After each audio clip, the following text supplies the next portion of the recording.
After hearing the sermon, Let Your Light Shine, little Jane only fully grasped its meaning when her mother explained that it meant being good, obedient, and cheerful. Later that day, after misbehaving with her friends, Jane returned to her mother and said, Ma, sorry I have blown myself out. Can you light me again? Maybe this heartfelt request serves as a reminder that every Christian is called to be a beacon of light in the world, shining a light on the darkness around them. Jane's simple yet profound question encourages us to contemplate the light of Christ that we all have received at our baptism. We are not only called to preserve this light, but also to nurture it and keep it burning brightly throughout our lives.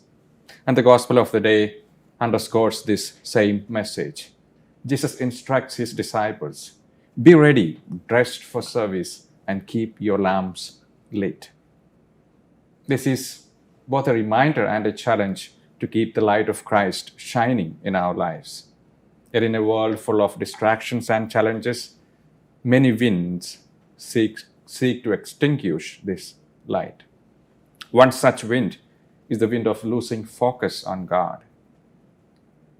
From the Old Testament, we hear King David, Samson, and from New Testament, Peter. Each had moments when they shined brightly as long as they kept their gaze fixed on God. However, their light began to flicker when they allowed their focus to shift.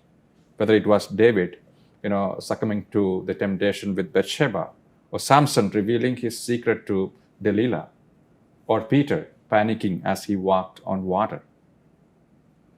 This wind threatens to blow out the light in all of us when we lose sight of our purpose and place our attention on worldly distractions.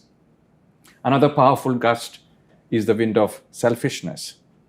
Saul, the Pharisees, Judas, they all started with noble callings but allowed selfishness to consume them. Saul's reign as king flattered when he became self-centered.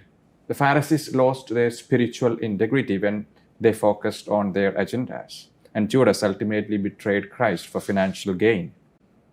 And when selfish interests dominate, we risk snuffing out the light of God's grace in our lives. And the third challenge maybe, which comes from the wind of false principles and ideologies. Given the commandments, the Israelites strayed when worshipping false gods. And the Galatians, we hear, they abandoned the gospel they first received.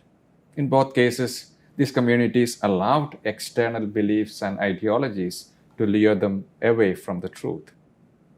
In our lives, this wind manifests as a temptation to embrace worldly values contradicting the gospel message, leading us further away from Christ. And today, as we celebrate the feast of St. John Paul II, we are reminded of how he kept his light burning brightly by staying deeply rooted in prayer, unwavering in his defense of human dignity, and tireless in his mission to spread the gospel, even in the face of immense personal suffering and global challenges.